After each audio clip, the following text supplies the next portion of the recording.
লুবাবা কেন 16 বছর বয়সে বিয়ে করলো?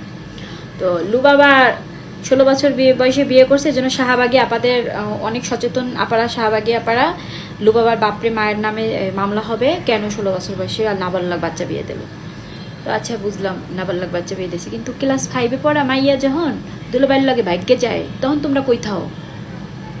এরপর 3-তে পড়া মাইয়া যখন প্রেম করে ক্লাস 7-8-এর পোলার লাগে, তখন তোমরা কই থাও?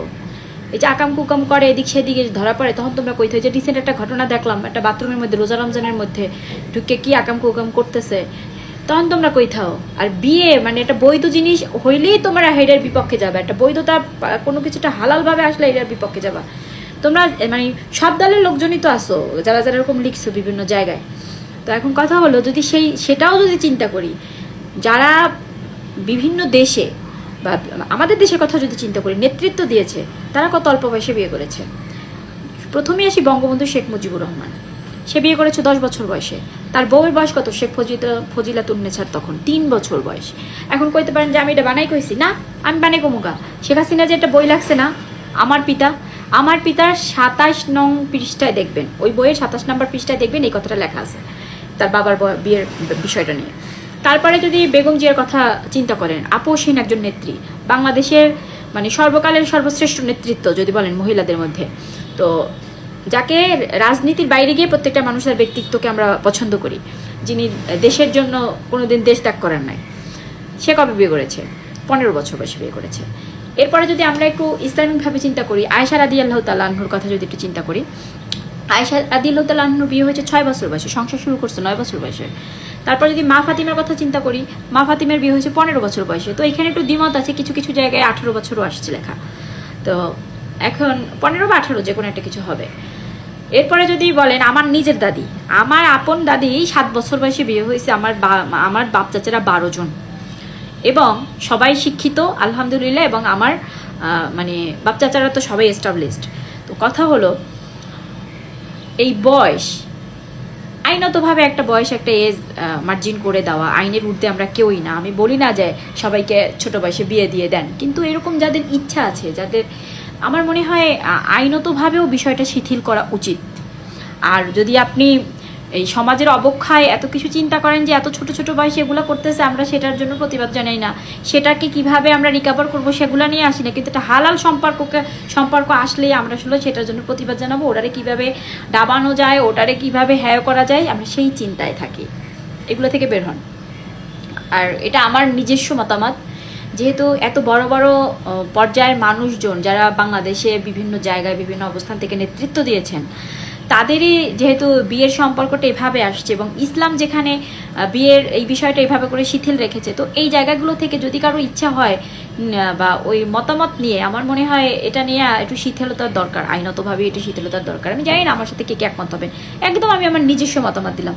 তো যাই হোক, আমি জেল মাখতেছি, কারো একটা বিয়ে খাইতে যাবো, এই জন্য কারণ আমি একটু পরে একটু মেকআপ করবো। বিয়ে খাইতে যাবো না, আমি শোরুমে যাবো আজকে। আর রান্না করতেছিলাম, তো রান্নাঘর থেকে বের হয়ে আমি সবসময়ের জন্য একটু জেলটা লাগাই, যাতে স্কিনটা একটু ঠান্ডা লাগে।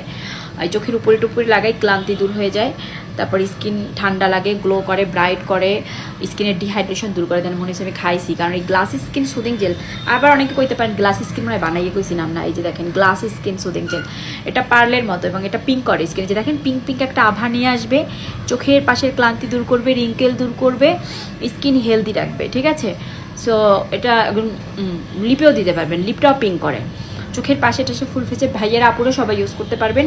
এটা যারা রোদে ঘোরাঘুরি করেন, অফিস করেন, বাসায় এসে এটা আপনারা ব্যবহার করতে পারবেন, স্কিনের সব রকমের ক্লান্তি দূর হয়ে যাবে। আমার জেল এত পছন্দ, আমি প্রচুর মাখি। আর জেল হলো স্কিনের খাদ্য, এই স্কিন হেলদি রাখার জন্য, ভালো রাখার জন্য। বা যারা নাইট ক্রিম ইউজ করেন, নাইট ক্রিমে একটা সাইড ইফেক্ট থাকে না, একটা ক্ষতিকর দিক থাকে না, জেলটা লাগালে যেটা হবে কি, যে আপনার এই স্কিনের না কোনো ক্ষতি করবে না, আপনি বডি ফেসও একদম সুন্দর করে লাগাইতে পারবেন, জাস্ট 30 মিনিট দিয়ে পানি দিয়ে ধুয়ে ফেলবেন। ওকে, যাই হোক, সামনে কারো বিয়ের সাথে থাকলে আমার দাওয়াত দিন, বিয়েটে খাইতে আমাকে। ধন্যবাদ সবাইকে।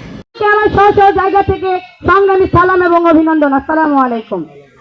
মা ও বোনেরা আমার, আমাদের এখানে বক্তব্য দেওয়ার কিছু নাই, সময় খুব অল্প। সারা বাংলাদেশে নিরঙ্কুশ সংখ্যাগরিষ্ঠতার মাধ্যমে বিএনপি সরকার গঠন করেছে, ঠিক তেমনি ভাবে আমাদের আফসোস, আমরা 12 তারিখে সরকার গঠনে অংশগ্রহণ করতে পারি নাই। তবে আমরা বিশ্বাস করি এই শেরপুর 3 আসনে ভূমিদাস বিজয়ের মাধ্যমে আমরা মাহমুদুল হক রুবেল সাহেবকে সংসদে পাঠাবো। আমরা বিশ্বাস করি আমরা নারী পুরুষ একক হয়ে আমরা নারীরা সর্বোচ্চ ভোট দিয়ে আমরা জননেতা জনাব মাহমুদুল হক রুবেল সাহেবকে সংসদে পাঠাবো। সেই সাথে আমরা বিশ্বাস করি জননেতা জনাব তারেক রহমানের কাছ থেকে সর্বোচ্চ ধানের শীষে ভোট দিয়ে আমরা তাকে এলাকায় মন্ত্রিত্ব ফিরিয়ে আনবো। প্রিয় মা ও বোনেরা আমার, আপনারা বলবেন কেন বিএনপির নেতা সেরা? অবশ্যই বিএনপির প্রার্থীর জন্য সেরা। দূরদিনে আমরা অন্য কোন প্রার্থীকে চোখেও দেখি নাই। প্রিয় মা ও বোনেরা আমার, আমরা একমাত্র নেতা হিসেবে মাহমুদুল হক রুবেল সাহেবকে অতীতেও পেয়েছি, আমরা বিশ্বাস করি ভবিষ্যতেও তাকেই পাবো। এর জন্যই আমাদের নেতা সেরা। প্রিয় মা ও বোনেরা আমার, আপনারা ধানের শীষে ভোট দিবেন কি কারণে? কারণ বিএনপি এমন একটি দল, বিএনপি জনগণের কাতারে থেকে 17 বছর আন্দোলন সংগ্রামে সশরীরে উপস্থিত থেকে আপনারা আমার ভোটের এবং ভাতের অধিকার নিশ্চিত করে গেছেন। প্রিয় মা ও বোনেরা আমার, এর জন্যই আর মাহমুদুল হক রুবেল সাহেব কোনো একটি ঘরের রাজনীতি করে নাই, সে কোনো আর পরিবার নিয়ে সে বিদেশ পাড়ি দেয় নাই কখনো। তার ঠিকানা শেরপুরের বাইরে, তার কোনো ঠিকানা নাই। তাই আপনারা আশ্বস্ত হন মাহমুদুল হক রুবেল সাহেব একজন যোগ্য নেতা। তাই মা ও বোনেরা আমার, ভোট দিবেন কিসে? জোর হলো না। 9 তারিখে কিন্তু ভোট দিতে যাইতে হবে। তাই মার্কাটা কি? আবার বলেন তো দেখে, মার্কা কি? মা ও বোনেরা আমার, হাত তুলে বলেন তো ভোট দিবেন কে কে? সবাই ভোট দিবেন তো? এই হাত তুলে আমরা প্রতিজ্ঞাবদ্ধ হলাম। আমরা নারী, আমরা যাকে কথা দেই আমরা কিন্তু সেই কথা রাখি। আমাদের ঘরের পুরুষ মানুষ, ভাই, বাবা, চাচা, খালুরা কি করে? একটু চায়ের দোকানে 1 কাপ চা পেলে, পান পেলে, সিগারেট পেলে তাদের সঙ্গে ভাব জমায় না? কিন্তু আমরা কিন্তু নারী, আমরা ঘরও সামলাইতে পারি, আমরা বাহিরও সামলাইতে পারি। এবার আমরা বাহির সামলাবো কিভাবে? আমরা সংসদে নেতা পাঠাবো, আমাদের পছন্দের নেতা মাহমুদুল হক রুবেল সাহেবকে। পাঠাবেন তো? এই কথা বলে সকলের সুস্বাস্থ্য কামনা করে আমি আমার সংক্ষিপ্ত বক্তব্য এখানেই শেষ করছি। তবে এই দেখাই শেষ দেখা নয়, আমরা 9 তারিখের পরে বিজয়ের মালা মাহমুদুল হক রুবেল সাহেবকে পরিয়ে আমরা আবার আপনাদের মাঝে ফিরে আসবো। সবাইকে সংগ্রামী সালাম, আসসালামু আলাইকুম। সেই জন্য আমি এমপি হয়েছি। এই আল্লাহর রহমত অর্জন করা, আপনারা যারা জানেন, ইসলাম যারা জানেন, আল্লাহর রহমতটা অর্জন করতে হয়। আল্লাহকে রাজি খুশি রেখে আল্লাহর রহমত পাওয়া যায়। ভালো কাজের মাধ্যমে আল্লাহর রহমত পাওয়া যায়। এবং আল্লাহর কাছে হাজার শুকরিয়া, আল্লাহ আমাকে রহম করছে এবং এই নেতৃত্ব দিছে আমাকে, ফরিদপুরবাসীর নেতৃত্ব। তার কাছে আমি হাজার শুকরানা জানাই। এবং এই নেতৃত্ব ইনশাআল্লাহ আমি আপনাদেরকে এই নেতৃত্ব পেয়ে নিরাশ করব না।